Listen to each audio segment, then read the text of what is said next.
Greetings, everyone. As you can see, I'm not at my ordinary spot. I'll say more about this later. I'm coming to you from Huiholana, and there are a number of people in person in front of me, with me, which is really lovely. So let's begin to sit together for a few minutes.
Native American elder once said, "At ease in silence,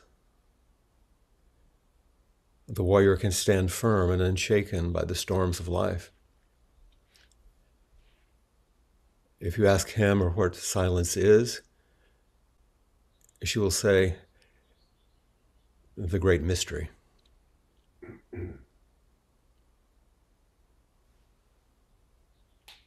At ease in silence.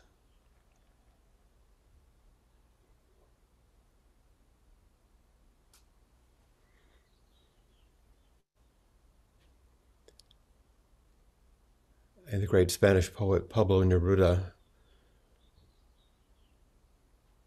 wrote, "If we were not so single-minded about keeping our lives moving, and for once could do nothing, perhaps a huge silence might interrupt this sadness of never understanding ourselves."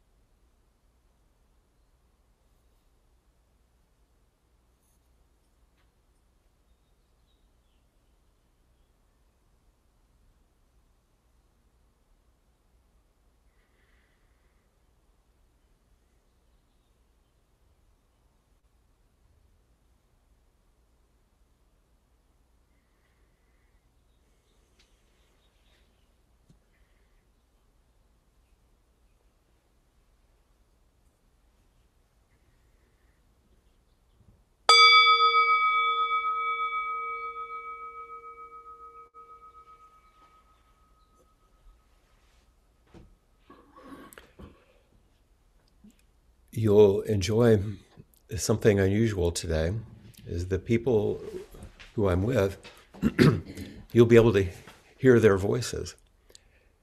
So if, Maria, if you would unmute Phil T for a moment. And those of you here, you have your little verses. We're going to chant the verse of the robe 3 times together. So please use your voice. I don't think we want to unmute because I think it'll cause feedback. Okay, thank you. It'll go through mine. Yeah. Thank you. I forgot about that. Speak loudly and clearly. Yes, everyone ready? Vast is the robe of liberation, a formless field of benefaction. Wearing the universal teaching, I realize the one true nature, thus harmonizing all being.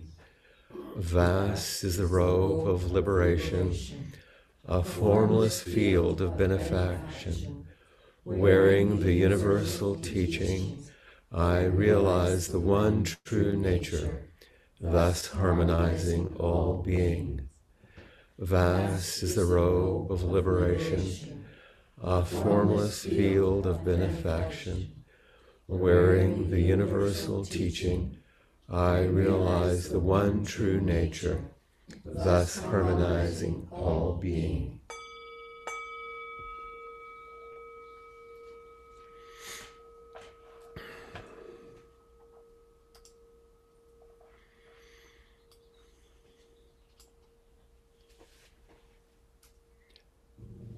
When we speak about hybrid retreats and hybrid meetings, we're experimenting here in person with people. And I look away from the screen, and then it seems odd for those of you that I'm used to looking straight on the screen. But now I'm looking in the faces of people in the room with me. And these are people who have been in the Great-fullness camp, work camp here at Huiholana on Molokai. And some of you are quite familiar with this place, and some not. But I will say, because it is important, the name Huiholana, there's a larger story, but Hawaiian language has many levels of meaning. And this name was given by an elder, a kumu, on this island. And its first meaning, the one that most people will remember, and hui, by the way, is like a gathering. as we are today. The meaning that most people remember is where inspiration rises up from the heart. And certainly those of us here feel that. It also means to bring into balance, as in, for example, to right your canoe, which would be something in part of Hawaiian life. But it also means the bottom level of the temple of the oracle where offerings are made. So as if we're dropping down deeper and deeper into the essence of both gratitude and generosity and how those two things meet. These people and many more people came to offer themselves to help care for this living sanctuary, which is dear to our hearts. Just like we care for our little house in Austin, which is housed Appamada. But it's the same in your own home, and maybe for your own personal altar. Because everything is actually ordinary, but each thing can become sacred if we treat things that way. And everything becomes sacred. And I've watched everyone here, whether they're doing something that looks sacred, taking care of an altar, or doing something like cleaning what bugs leave off of things, it becomes a sacred activity.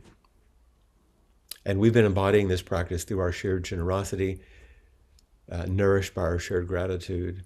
And we've been sitting together each morning, offering ourselves in this way. And there's a sign outside that we pass by each day.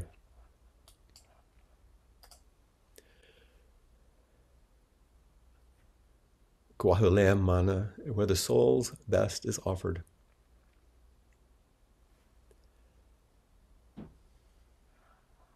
So it's a Hawaiian message, but this is a universal way of practicing. Because these qualities that I'm speaking about are precisely what many of you heard resonating in our All Sangha meeting, which we had this past Sunday, when we spoke about generosity and the generosity initiative at Appamada. Some of you are aware of this. So, how does dana paramita, the perfection of giving, the perfection of offering, a bodhisattva practice, promote heart-centered inspiration, where inspiration rises from the heart, supports balance in life as we keep our canoe in balance, and lead us to the deepest levels of the temple of our own lives, where we find ways to make our greatest offerings in the world, giving ourselves wholeheartedly to the life we have been given, and giving ourselves generously to each other. There's a quote from something that Peg had written about the generosity initiative, about generosity in general, and John Eric, our board president, read it at our meeting last week. It's so beautiful. I want to share it again because it kind of cues up some other things that I want to share today, but before we speak with each other. Is that one of Peg's beautiful practices and talents is to be right so clearly. She said, generosity is fundamentally relational activity. It cannot be practiced alone. It establishes connections which are conduits of energy, imagination, care, appreciation, support, encouragement, and attention. True relationality is imbued with generosity that cannot help but flow both ways, and even ripple outward beyond the immediate occasion and circumstances of giving. It actually permeates the entire universe, perfuming it with our highest aspirations. It's quite beautiful. And last week, Joel, of those of you that were here, led this time at Inquiry so beautifully around gratitude. And he spoke about gratitude in action being the expression of generosity, just as compassion in action is care, the very foundation of Appamada, our name. And those of the people here hadn't seen Joel's inquiry, but as I reviewed it later, since I was busy working, I saw that through his example and his teachings, he inspired people to come forward, to speak about occasions of gratitude, as Peg mentioned, and in the process unfolding the essential teachings in a relational way as offerings to each other. And this is the real skill of a gifted teacher,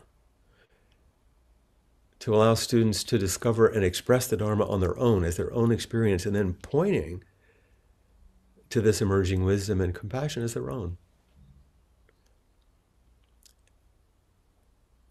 This is generously stepping aside as liberating intimacy begins to flow.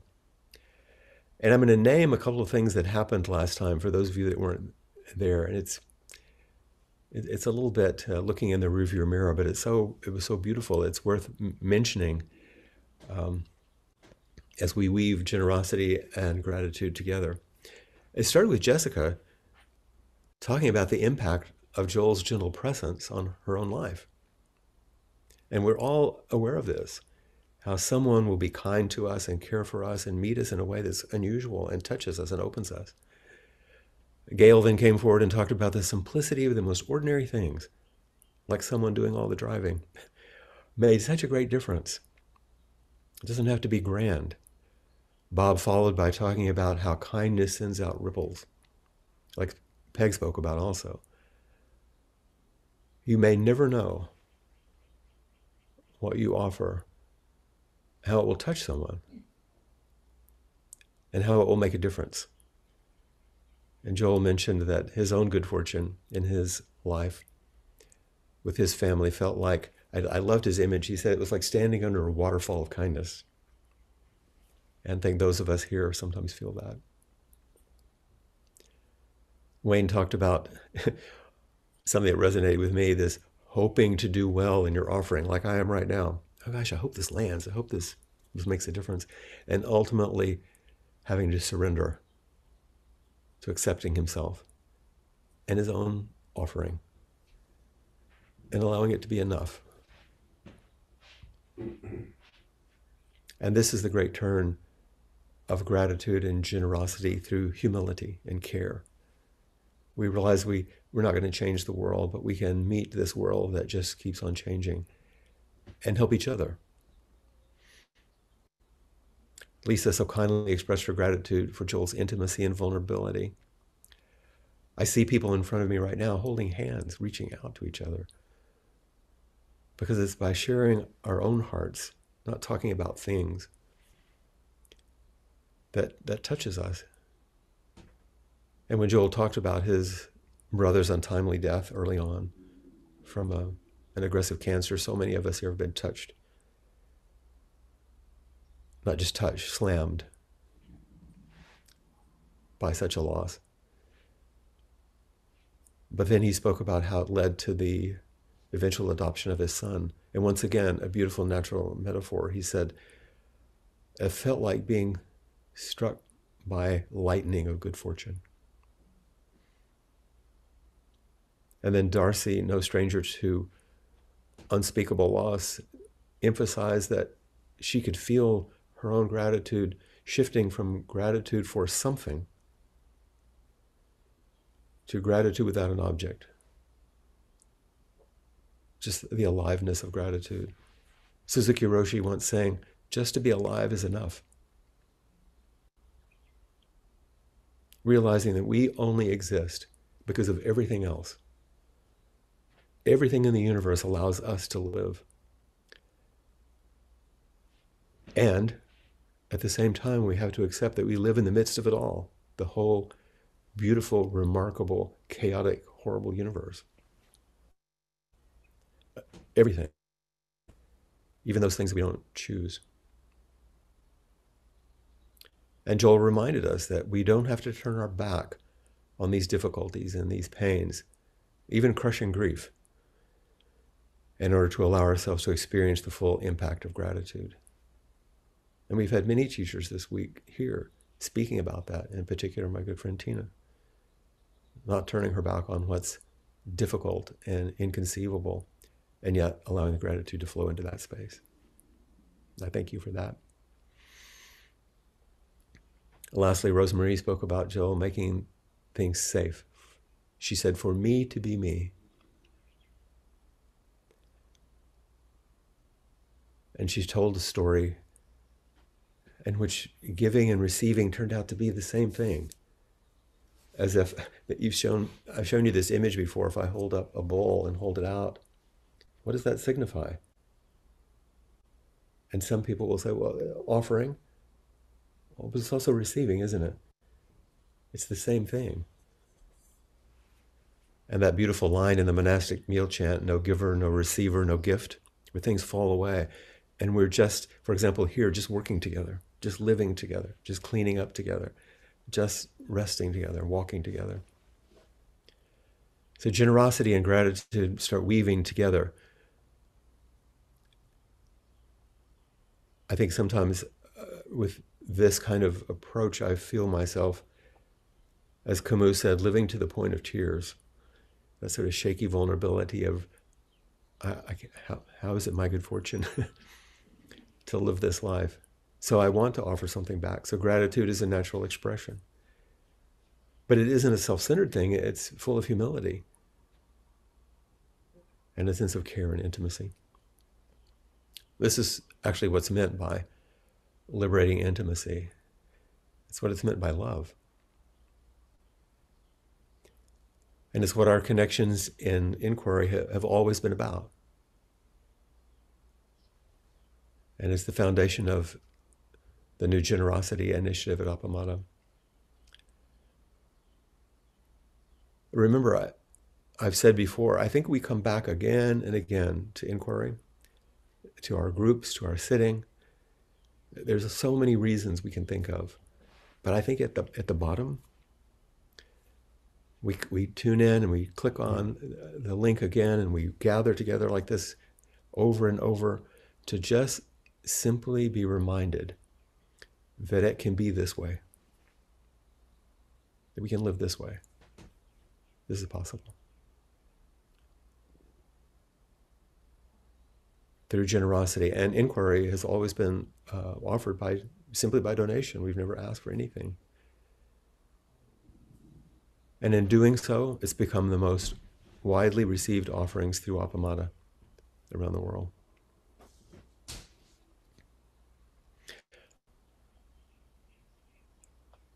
I want to read one quirky little story here at the end. So many of you who are Zen students are more familiar with a collection of koans, which are the old ancestor stories, which are often quite perplexing and strange and beautiful because they're not simple. And this is from case 47 from Dogen's Shobogenzo, for those of you that are interested in such things. And it's about two Dharma brothers, which you've heard us speak about before. Josh spoke about them not too long ago, Guishan and Yangshan. These are Chinese Dharma brothers of 1,000 years ago. And one day after sitting like we did, Guishan, he gathered his feet in his hands. Maybe he was still sitting on his cushion, I don't know. He pulled up his feet in his hands and he pointed to his sandals, so I guess he must have been getting ready to get up. And he said to Yangshan, all hours of the day, we receive people's support. Don't betray them. All hours of the day. Remember, this would be in a monastic time where they were supported by the community and benefactors. And, excuse me, all hours of the day we receive people's support. Don't betray them. And Yangshan said, long ago in Sudatta's garden, the Buddha expounded just this. Now, Sudatta was a great benefactor a philanthropist that supported the Buddha in his day. So Yangshan is saying, yeah, we need to pay attention to our benefactors, those who support us. And Guishan, being the teacher, nudged him. He said, that's not enough. Say more. And Yangshan said, when it's cold, to wear socks for others is not prohibited. It's such a strange statement. When it's cold, to wear socks for others is not prohibited. Touching your own vulnerability, being cold, and your own maybe suffering or difficulty, and responding appropriately to ourselves and others, and realizing we're not separate from others. Like, care for yourself, care for others. Care for yourself and care for others. Take care of what's in front of you. And that's the way to care for everything. We can't reach everywhere. When we're painting or sanding or building or mopping a floor or sweeping or cutting in the garden here, we're only attending to that one thing. But it's for others. Yesterday, as I watched Tina clear an area where her beloved husband's ashes would be interred a bit, the whole world didn't change, but it did. So let's continue to care for each other and for everyone that we love, even if they're no longer embodied. Because when we cherish something or someone, when we really cherish something or someone, we take care of it. That's the main reason. And we support it. This is the basis of Dana Paramita. So I place myself in your hands. Will you hold me? I'll offer everything that I have. Will you receive it?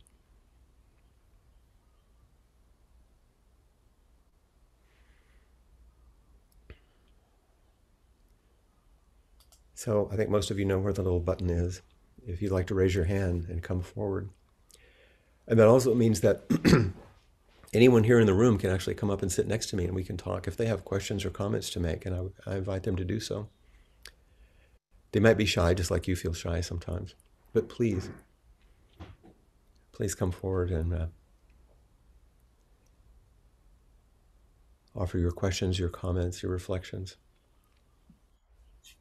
Now we have Gregory. Hi. Hey, what you just said really rang true. You know, my wife and I are getting ready to move to Preston from Denver.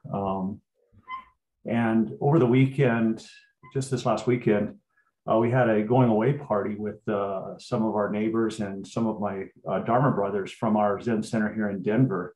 Mm-hmm. And, you know, all hours of the day, we receive people's support. Don't betray them.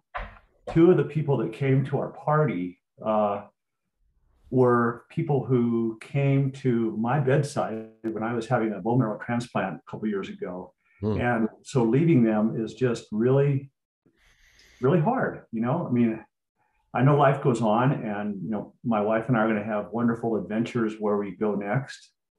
And there's a new gate, there's a new door happening and all that stuff. But I was really reminded when they were there at our little gathering, just how much I can't repay them, you know, because they sat holding my hand when I was having cells taken out of me to prepare new cells, you know. It was, so, you know, all hours of the day. I mean, yeah, that was exactly me then. So thank you for that. Absolutely. And there's that odd kind of paradox that you can never leave them. Right. Because they're in you. And yet on the everyday level, of course, you leave them and you feel the grief and the loss. Yeah. I mean, they're deeply transfused into my soul because of that, you know. Yes. And if I pay attention, so is everybody else. So is everything else. but they're not quite as up there, It's so not as intimate, right? yeah. Are you moving to Preston, UK? Yes.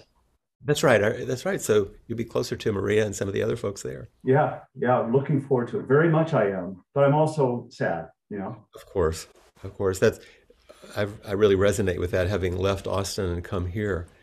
Uh, So intimate with my lovely friends here, but leaving the folks in And Austin.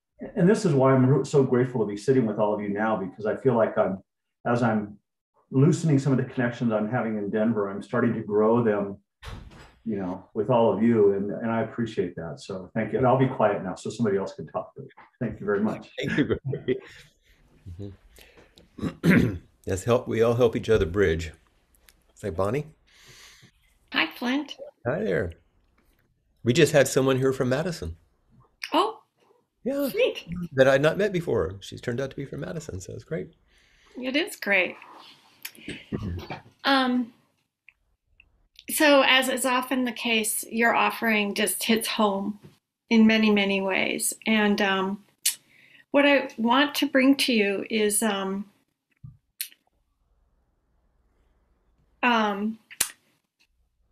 I have been noticing with a Dear Sangha member friend what looks to me like just very, very deep sadness. Mhm. And but they have not spoken of it directly. Mhm. And I'm really wondering and sitting with how do I offer myself to be with? Is it simply just stating I've observed? Is it inviting sharing? And at the same time, it has been my role in life to be the one who hears the deep, the deep sorrow. So for the first time, I'm being cautious in this. Mhm. And I'm curious about your thoughts. Well, the English translation of the name for the Bodhisattva of compassion, Avalokiteshvara, the one who hears the cries of the world. Mhm. And I know that you resonate with that. Mhm. But also, she has 1,000 arms and hands, and on it, different implements and symbols for skillful means. You're asking, how can I be the most skillful? Mhm. And you named a few of the things already, so you really know. The first essential thing we'll underscore is just presence. Mhm. When Gregory was talking, one of my students in Texas, probably 2 decades ago, had a bone marrow transplant, a similar thing, because she had had a very aggressive chemotherapy. So they harvested her cells, gave her and when she was in that long period of isolation because of her vulnerability, which I know Gregory knows about, said different chaplains in the hospital would come visit her. And she said they always irritated her because they would come in and say things and try to help. And one day, a chaplain came she'd never seen before. And he came in, gently touched her leg or something, in the bed, and sat down. Mm. And stayed for a good long while. And when he took a breath, he stood up, he touched her again, and walked out. She said that was the most profound spiritual experience she had in her entire treatment. Now, that's not always enough, but that's essential. Mhm. Another thing that isn't too intrusive, because that's part of what you're asking, how not to intrude, but sometimes, this is just me, I'll say, I, I noticed something like on your face, but I can't tell what it is. Mm. Can you help me? I didn't want to intrude, but I noticed something. There's something there. Mhm. Oh, tears. Yeah, that's beautiful. But that touches your heart. Yeah, So and you that, have. and so that's something that you might offer. And then just follow gently as you kind of track the person and see how Mm-hmm. they're doing. Mm-hmm. But you know, offering too much too quickly, asking questions too much in the beginning, it is not really the entry point. Right. And you know these things, it's just reminders. Yeah. And your kindness and your care in asking is an expression of your generosity in checking yourself. Mm-hmm. Because this person somehow is letting you see something. Yeah. That's their generosity. Yeah. And you're letting them know that you've received their gift. It's part of your generosity. That's a really good reminder of the shared interaction. Mm-hmm. Because it can be so easy to see it as just me making stuff up or thinking I'm observing something. But the way you just phrased it, oh no, it really is relational. If they're, yeah, so thank you. Now something is manifesting between the two of you, and Right. you're tenderly wanting to know how to hold it and keep the little ember alive between the two of you. Mm-hmm. And it's a mystery. You know, it is like, it's a mystery. Absolutely. Mm-hmm. Mm-hmm. I know that too. Mm-hmm. Thank you. Can you hear the wave?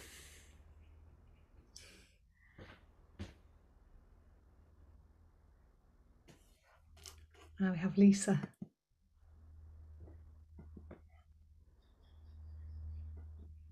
Hi, Lisa. Hi, Flint. Hi, everyone. Something I feel gratitude for that over the years with both you and with Peg is the poetry you share and that you read to us. And it'll just kind of waft up out of nowhere, you know, in some relevant situation. And it's pretty special. You know, I can hear your voice too. Sorry, my cat is mad. So, she thinks it's time for lunch and I don't. Probably is. Right. So one of the poems recently that I shared was Utopia by you know who, the Polish name. Vislawa Szymborska. Yes, Vislawa Szymborska. So it's just such a wonderful poem to share. And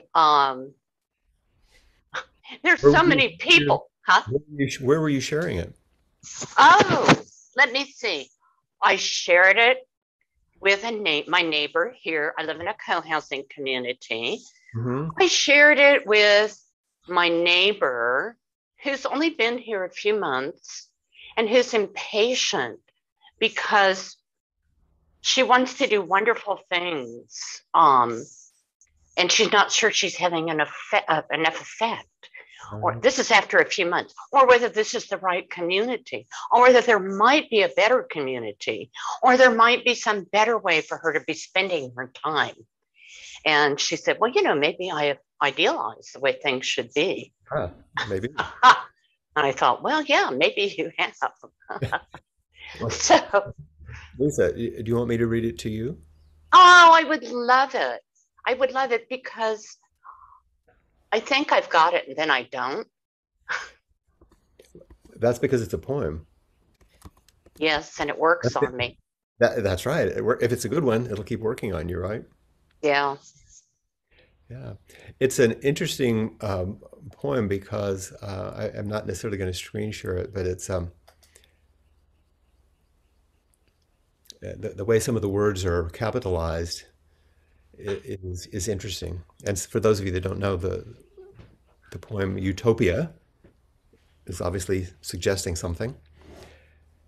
And the great poet Vislawa Szymborska, who is a Nobel Prize winner from Poland, and she's died within the last few years, it's a beautiful poem. So I'm reading this to you, Lisa. You ready? I'm ready. Okay, so she's describing Utopia. And it starts with a description of an island where we are here. Island where all becomes clear. Solid ground beneath your feet. The only roads are those that offer access.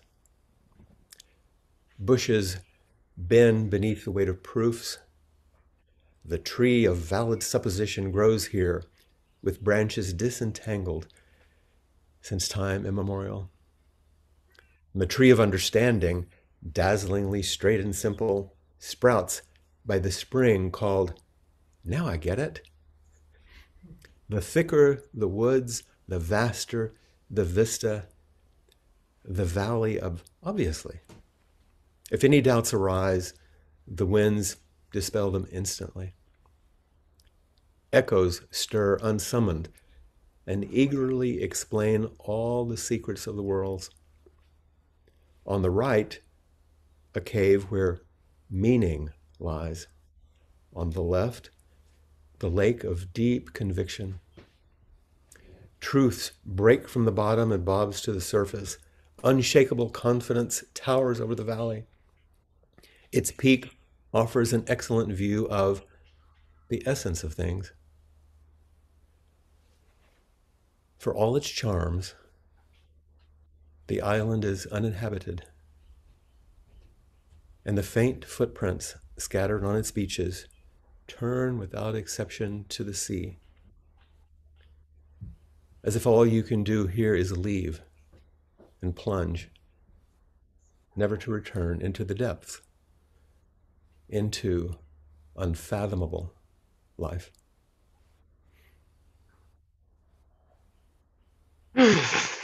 Thank you. There's a lot moving. Thank you for bringing that forward.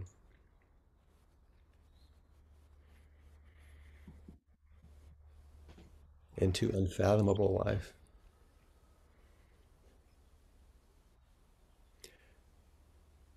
Sometimes, as you know,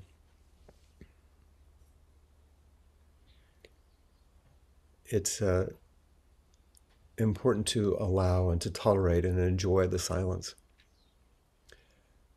And sometimes, as you know, in my role as a Zen teacher, I'll call on you to see what's here. Surprise.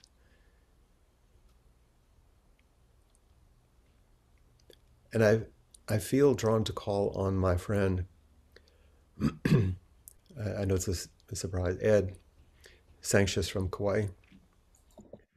You see him, Maria? He can raise his hand. Yeah, I've got him.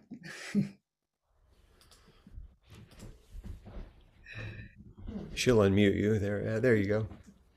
Okay. What a joy to see you again. And that pleasure obviously is shared and likewise. And thankfully, a couple more days, we'll be able to do this in person again. Yeah, I'll be in this very room with you. Yes. Yeah. This is it your first time here online? Yes, it is.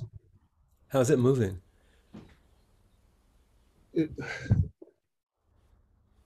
Obviously, this is amazing, and it is wonderful, which is the nature of these things anyway in a sangha. It's flowing. It's flowing. There's been a number of different things that have been impactful. There were some things that were.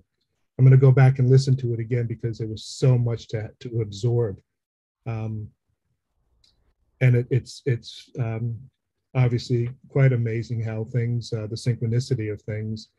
There are several things going on with other people in my life as well as my life that revolve around the giving and the receiving.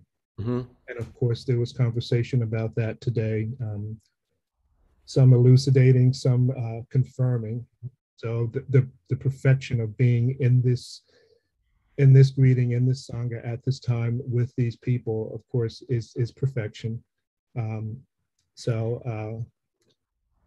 There's a lot of smiling, with the lips, and I haven't let the hair grow too long, so you can still see my mouth smile. But we see it coming from your heart.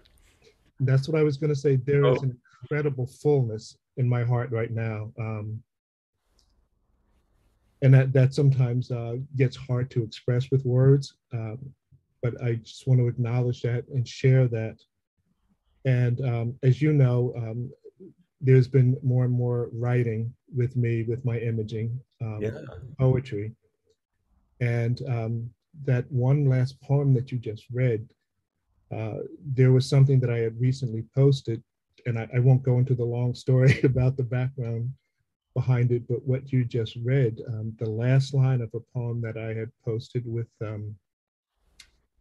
a picture on Instagram with the clouds and the sky and the beach and everything.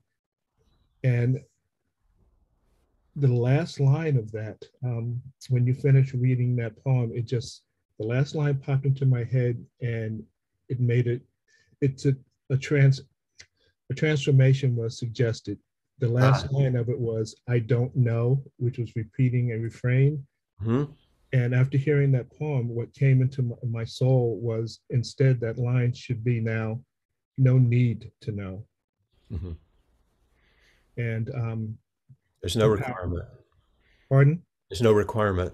No requirement, yes. And again, I'm a little punch drunk with all of that, which is perfect again. It's so great to connect, and I'm glad you responded to my reaching out and saying, I'd love to hear your voice and bring you into this beautiful community. And I know I get to see you soon, which will be wonderful. But thank you so much. And anyone who is interested, Ed's photographs and poetry are beautiful Dharma expressions. Thank you. And thank you for having the astuteness and all, for sharing that invitation, and for this whole thing being here to participate in. It's timely, and again, freely giving what you can, and receiving what's freely given. A great equation. Thank you for your teaching. Somebody's asking for your Instagram name, Ed. I wonder if you'd be able to put it in the chat, or you could send it to me and I could send it to the person, whichever way you wish to do it. Sure, it is just my name, Ed Sancious, EDSANCIOUS. I am a simple man. Some days. Thank you. Thanks, Ed. Thanks for letting me call on you. Thank you. Mm-hmm. Hi, Flint. Hi, Rosemary. And hi. Thank you so much for for all of it, and in particular for me today, the relational aspect of it all. As I sat this morning, so many of you know that I'm approaching the end of the year, retiring my practice. And yesterday I had a meeting with my financial advisor, who basically said, "You're fine." And so as I was sitting today, I've uncharacteristically felt restless. Can I go to lunch now? That kind of thing. And a few things brought me back. One is I can celebrate now. I don't really have to think of I can celebrate now. And that was good.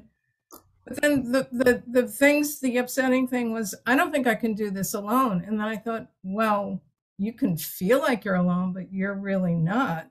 Mm-hmm.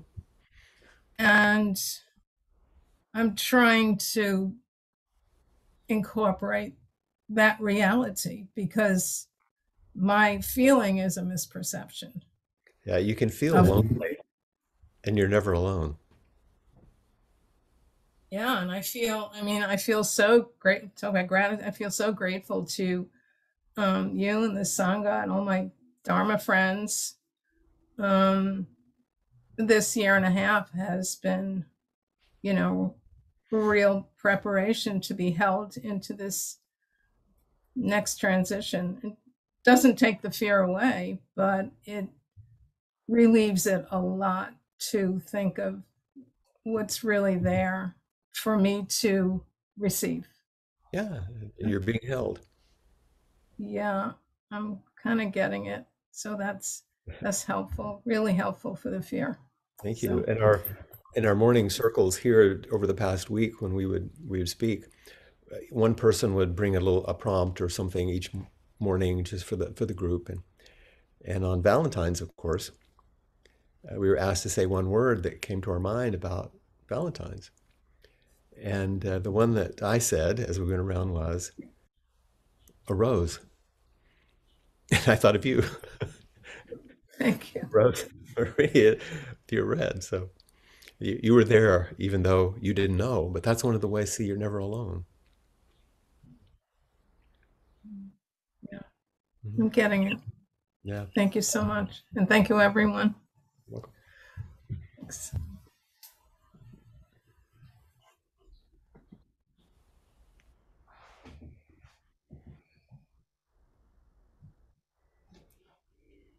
We have Jan and Duncan.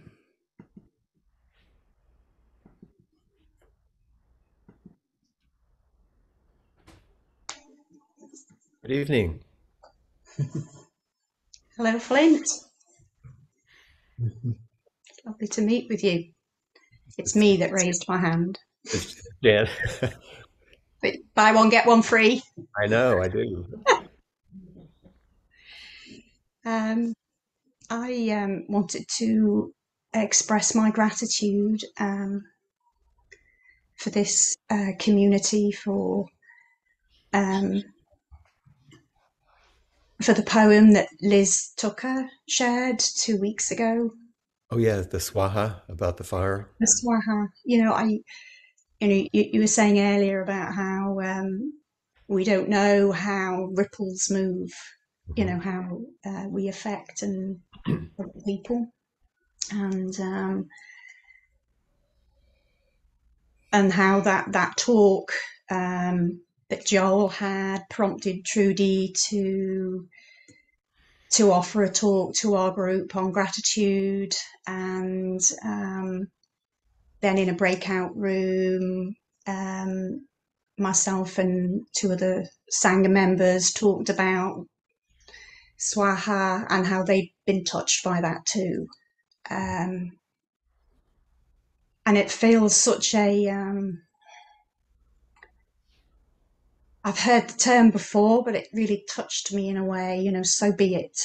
So be it. Yeah, can I bring that to the most difficult bits of my life? Feels really valuable to hold it. Well, it's essential if you don't want to invite unnecessary suffering. Yeah. Because it will all come eventually. Mm. Okay, we meet not with passivity, but with a willingness to choose our life, to choose what's coming and then respond. Yeah. To choose it, whatever it is, to not turn away from the experience that I'm holding some dread for. Maybe dread's too strong now, but there's a real sort of practice edge of, can I enter into that intimately and respond in the moment without fear? Or even if you feel fear, to accept that. Oh, so be it, fear. Yeah. So be it, a limited way to turn toward things. Yeah. And to forgive yourself and accept yourself deeply. Otherwise, it slides easily into self-judgment. So I just want to add that. Yeah, that's helpful. Okay. Thank you so much. Good to see you both. Yeah. And it's also a very good cue for our final verse too, for a practice principle. So. Thank you. Mm-hmm.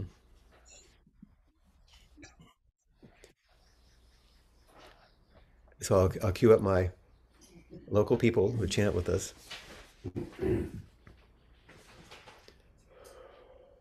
Caught in the self-centered dream, only suffering, holding to self-centered thoughts, exactly the dream. Each moment, life as it is, the only teacher, being just this moment, compassion's way. Caught in the self-centered dream, only suffering, holding to self-centered thoughts, exactly the dream. Each moment, life as it is, the only teacher, being just this moment, compassion's way. Caught in the self-centered dream, only suffering, holding to self-centered thoughts, exactly the dream. Each moment, life as it is, the only teacher, being just this moment, compassion's way. And before we hand it over to Maria, I want you to take a look at something really quickly. I'm going to stay right here. Come up here. Gather around me. Pile in.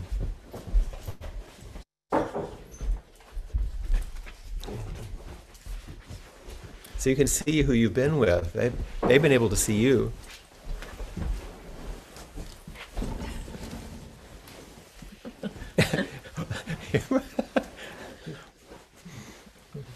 So you see all these folks. Bye. Bye. Bye. Stay right here while Maria says her bit.